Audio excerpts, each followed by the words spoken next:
I mean, that is like pretty, that's a good answer. I relate really strongly to that. I'll just They're like, add that oh like, god.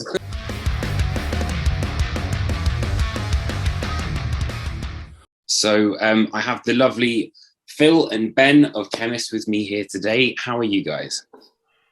good man. How are Uh, you doing, Tris? yeah, good man. Just about getting through the day. I'll dive straight in. So about Deceiver, what can you explain about some of the themes that surround this album? It's a heavy album. It's a dark one, even for us. In like one word, it's sort of about depression and about reckoning with that, sort of the inner struggle, while also being faced with all this outer world, shit with the pandemic and all these sort of social justice issues in the US coming up, being sort of brought to the forefront, occupying a lot of our time. Ben and I are both really sort of empathetic to these causes because we're both sociologists. So, we sort of like see this stuff happening, and I think it affects us all really deeply, and trying to sort of find what meaning we can derive from our own personal experiences and still share with the world when all this shit is going on is kind of what drove, I think, a lot of the focus for the album. Yeah, absolutely. And y- one of the, I think, sort of struggles that has shaped it that is often under discussed and undervalued, particularly in American society, is recognizing the value in your individual suffering and pain. We have these sort of cultural messages about the importance of sacrifice and martyrdom that downplay the, I think, seriousness and long lasting trauma that comes from not seeing your own life and your own suffering as being valuable and valuable stories. And that it's hard to see that when it feels like, these big picture issues, whether it's police brutality or institutional racism or sexism or, endless war, you wind up asking questions like, well, who cares about little old me? My struggle, my story feels so small in comparison to these larger things. And I think one of the big realizations for us was that the big picture and the small, the macro and the micro, if you will, are so inherently connected that giving yourself the space to find um, liberation from that suffering through feeling connected to other people, through feeling connected with yourself, is part of addressing those larger things. Like, because I think that's a necessary condition for sort of institutional change, for people to see all their own lives as being essential pieces of the larger puzzle. In this culture, like Ben's saying, like tell ourselves these stories about like who we are and how we're worthless or we're broken or, you know, we're unfixable because we have mental health issues or, like whatever it is. And really the record's about contending with those storylines and trying to sort of articulate better like who we really are as people. And in trying to do that, I would sort of hope that we kind of like open up people's minds to the idea of at least like exposing this vulnerability in themselves so that we can better relate to each other as humans. Each song is kind of its own vignette about like a different like lie that we tell ourselves that contribute to this like overall impression that we're meaningless and worthless and broken, and that sort of by going into each of these different vignettes, that are really just personal stories for us, that I would hope that people sort of can see themselves in each of these issues and connect to themselves more deeply. Like, I think we have a hard time showing ourselves self-compassion in this culture, and that really this is like an exercise in doing something that's really difficult, but for the aim of like better understanding oneself and coming to terms with, what their suffering really means and what it's trying to show them. you know, there's lots of different outside context, but also inside context. Do you think that there is one which is kind of inherently more dominant than the other, or is it kind of, it just sort of depends? I think there's been this sort of shift away from valuing individual experiences while also heightening the sort of cultural rhetoric around the individual to sort of mask that, to say like, oh, it's all about you and what you can get in this world. But what you can get in this world is often reduced to numbers in a bank account or physical things you can hold. But what you do with this world and what you get is never broadened to, you know, sort of abstract things like joy and love. Very brief moment we get to exist is going to inherently be filled with so much suffering simply by nature of what it is. You know, everyone you love is going to die. Everything you dream, most of it won't happen. And whether or not we like that or think that's fair, that's the shape of the thing. And rather than spending the time and energy we have trying to maximize the light in our lives, we are deceived into thinking that that's not what this is about, that your time here should be spent accumulating wealth, as though you're not gonna fucking die anyway. We all get to the same finish line. Like, why? I mean, I would say, you know, why do that? I know why, because we've been culturally programmed to think these are the things that matter. You know, everybody's on their own journey, but I think we've been able to step back from ourselves in a lot of ways and find, like Phil said, find this kind of compassion for ourselves and love for ourselves that is so sorely needed in our society. Yeah, I mean, really more than anything, writing these songs has been a therapeutic exercise.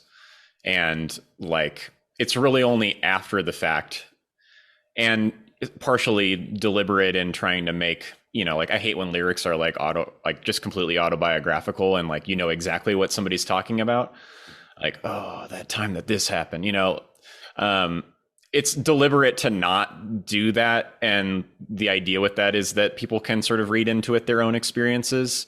But we wanted these songs to also be direct enough that like it is clear what we're trying to struggle with on this song, and that hopefully that just creates this invitation for people to engage with that kind of same introspection.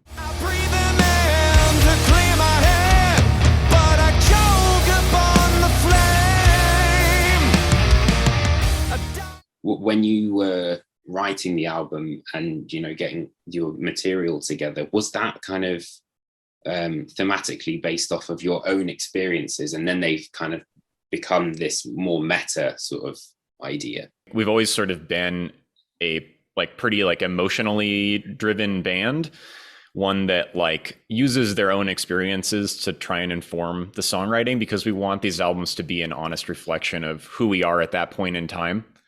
And who we were when we were writing this record was, you know, a band that was struggling to keep it together both in life and as a unit, as friends, as musical compatriots. You know, I think in a lot of ways, this record was kind of born out of a need and an honest desire after doing this reflection to want to hold it together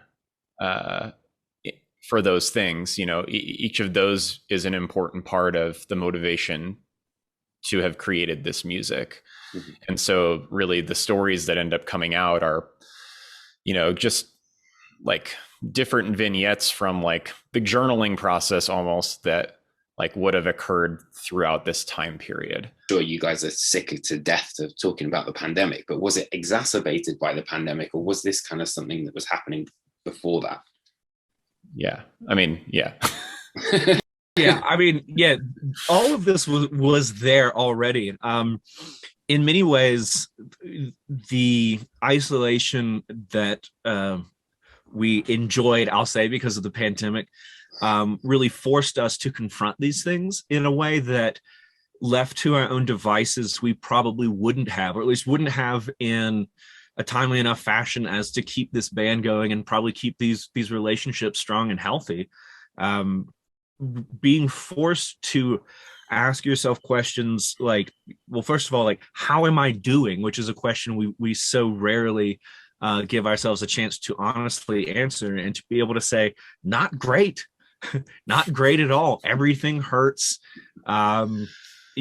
Speaking for myself, like reckoning with undiagnosed mental illness in the middle of a global pandemic when quite literally everything outside of my home felt unstable and frightening meant that I had to, address the fact that I have a mental illness, and I had to get, urgent psychiatric care to keep myself alive. And it's weird to feel any kind of gratitude around the last year and a half. And yet I can't help but feel an immense amount of gratitude around the fact that we had to reckon with these things individually and then collectively. And that because of that, we are here having this conversation today. And that's not to say like, oh boy, the pandemic, what a wonderful thing. Like, obviously it feels like the fucking apocalypse, but maybe even in the end times, there can be a few slivers of light. But it's also another byproduct is the fact that we're all having this conversation, as like, males who are classically not actually talking about their feelings. I feel like this is really opening things up a lot more, which is fantastic. Mm-hmm. Yeah, I mean, I think really one of the big sort of deceptions that the album ends up inferring that it's about, even though it's not discussed explicitly, is like really the role that masculinity plays on our lives and our perceptions of self. Like that as a man in Western culture, like you're not really allowed to share feelings other than anger, which traditionally like metal has been very supportive of, like sharing that emotion. But the really that you can experience the broad array of emotions. And I think kind of ever since we started this band, I felt accepting of my ability to experience and reckon with sort of the darker set of emotions that we can experience, and that's kind of a new thing for me as a man. But really that the last set of emotions that's felt okay for me to accept, just really in the past year is like joy and happiness and love. Like those are really kind of the most taboo emotions for us to really realize in ourselves. And that, in all honesty, like I need that self-love, or else I'm going to live a miserable existence, and I'm going to be looking for satisfaction outside of myself in what I can accomplish or what I can give to other people. And that it's not really until I have begun, this is like something I do every day. Like I literally have a self-compassion practice every day. It's that hard for me to accept this, but that it's not something until I started doing that I felt like, I have something to give to the world that doesn't involve me really having to give anything other than to like stare at myself as honestly as possible. And that's really kind of what this record ends up being about, more than trying to please anybody. This is the sound of us really coming into our own and into this self-confidence about being able to play whatever musical styles we want and know that it's going to sound like us and that it'll be good enough because we think it's good enough.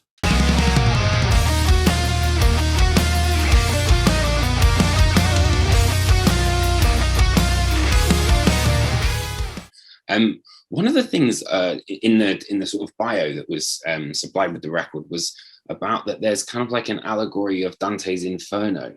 I was just wondering if you guys could kind of, expand on that a little bit more.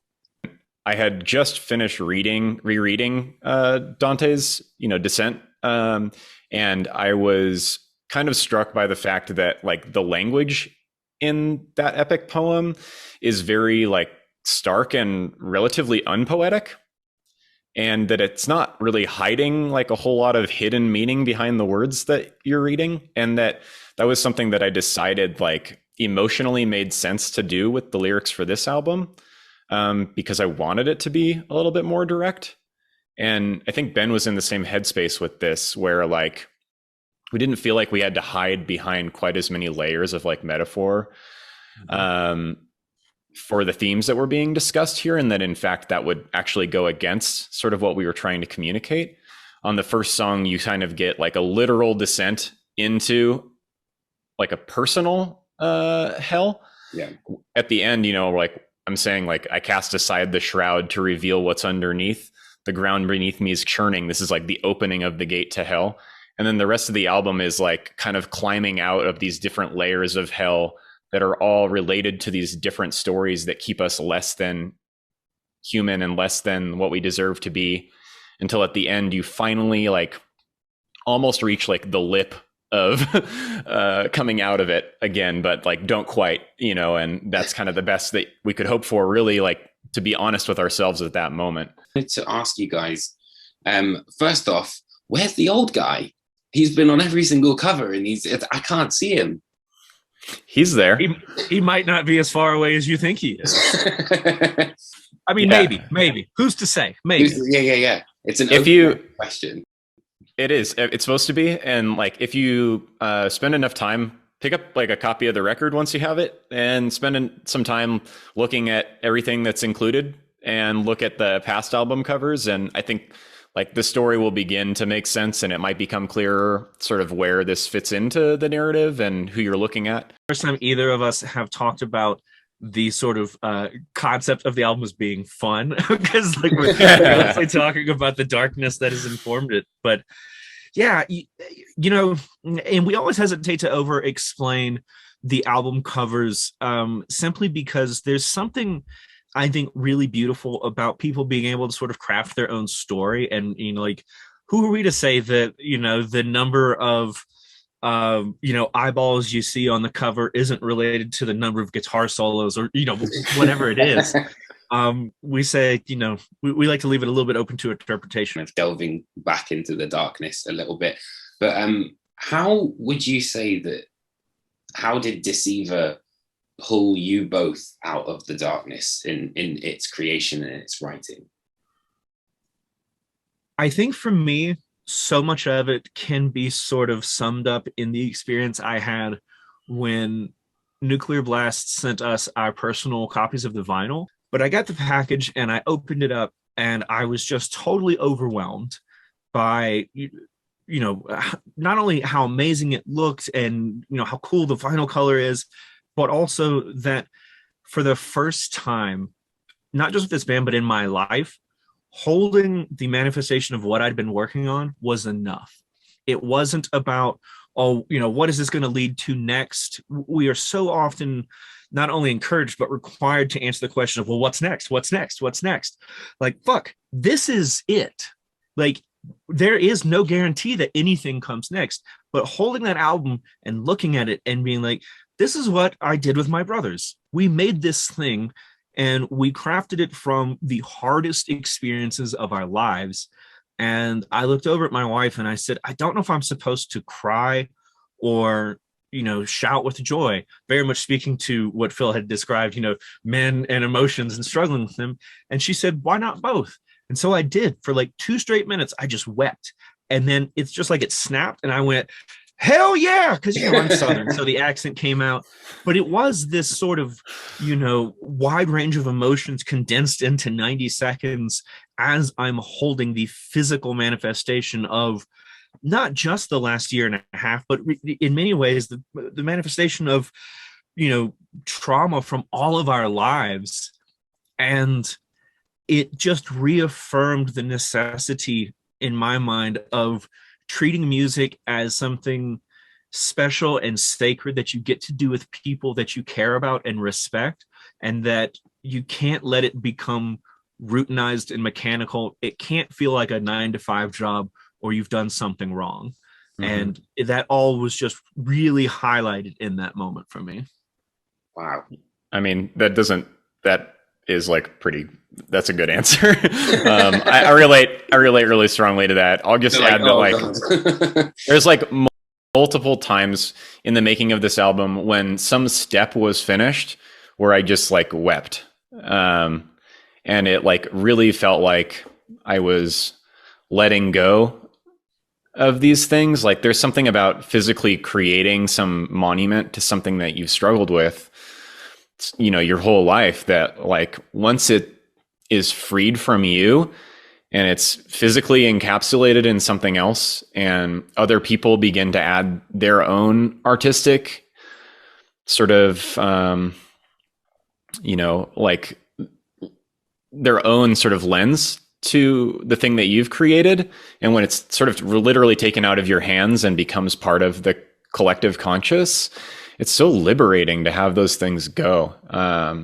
And so, you know, whether it was finishing the vocals for a certain song or seeing the video that Costin did for House of Cadmus, like there's so many times where I just like cried because somebody like understood me or I understood myself. And that's what this album has done for me. So yeah, unfortunately I have to jump off for another interview, Tris, but thank you for the good questions. Feel free to keep talking to each other. Yeah, thanks so much. No problem. It's been a pleasure to chat to you, Phil. I'm drowning in a mind that's always caving in. The rivers rise and surround. One of the things I did want to ask was, you know, what made you guys want to kind of create this world of the Deceiver?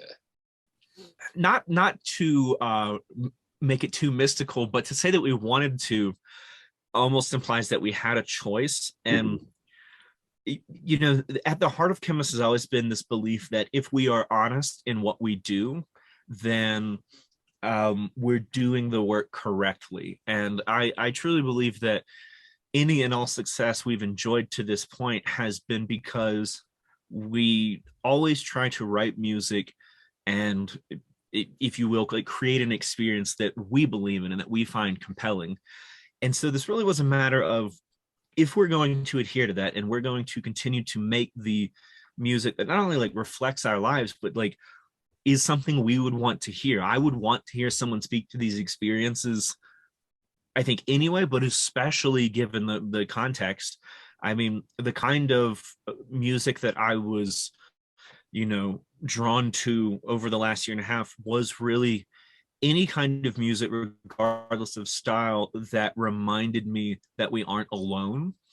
And I mean, perhaps perhaps unexpectedly, that involved a lot of John Prine. It involved a lot of Steely Dan, and as well as, you know, plenty of heavy music too. But the heavy music that really helped get me through the last year and a half and has helped me through lots of those sort of more isolating moments has always been the more emotionally available maybe kinds of heavy music. So, you know, bands like Neurosis and Yob, in fact, those are my two favorite heavy bands of all time. It, like, musically what they do is outstanding, but there is a level of emotional honesty in the lyrics and music, just the entire thing, that is very human and is very comforting, even when it's addressing uncomfortable subjects. Tell me a good story, you know, any kind of good story, whether it's song lyrics, whether it's in poetry or literature, you know, finds that balance between being an extension of the creator and also speaking to something bigger. I mean, I think that good art of any sort historically has always done this, has, you know, shown us how far we can fall, but also shown us something that we can aspire toward. Wow, you've really blown me away, man. Honestly, like it's been so interesting speaking to the two of you, and especially when I didn't know that you were both sociologists as well. That explains a hell of a lot, I think, behind a lot of some of the concepts that may have accidentally kind of come out. Yeah, we feel uniquely situated to overanalyze our own thoughts and situate them in a larger sort of global context. Whether or not that has always been beneficial is perhaps up for debate, but I think now we've learned to wrangle that sort of analytical side of our minds. It's worth saying that it's okay for people that pick up this album if it doesn't resonate with them on that level, or if they don't want it to. Like sometimes people just want, an album they can put on, sit back, have, a drink of some sort and just enjoy musically. We know we're dealing with this really heavy stuff, and that even for people that maybe need to find that in music, the stigma around mental health and around discussing trauma is so powerful that it can be off-putting for someone to be sort of confronted with these things if they're not ready to have these conversations. Absolutely, and I couldn't agree more. Honestly, this album is absolutely fantastic. It's Thank you so much. It skyrocketed into my album of the years, and I've not stopped listening to it. It's really, really brilliant, man. I think knowing that our sense of like self-worth isn't predicated upon how many people have a nice thing to say about this record means that when people say a nice thing about this record, it can actually mean that much more. We don't need it to sustain ourselves. It is literally just, our cup overfloweth in that moment. And it's a really beautiful feeling. So I really appreciate you saying such nice things. No, it's a pleasure, man. I think, we'd be lying if we didn't say everyone has gone through the craziest 18 months ever. So I think I've been a lot more heightened with my personal mental health as well. So, it's kind of reflecting on that. And for everyone that's seeing this and or listening to this in the future, you just got to remember that, all of the sort of cliches about one foot in front of the other, one step at a time, take today because tomorrow is not guaranteed. Like all of these cliches, as my therapist reminds me on a weekly basis, all these cliches exist for a reason. And just, try to go through this world as compassionately as possible, as honestly as possible, and trying to maximize the light that you can find and create in this world, because we got enough pain already. So don't go out of your way for that.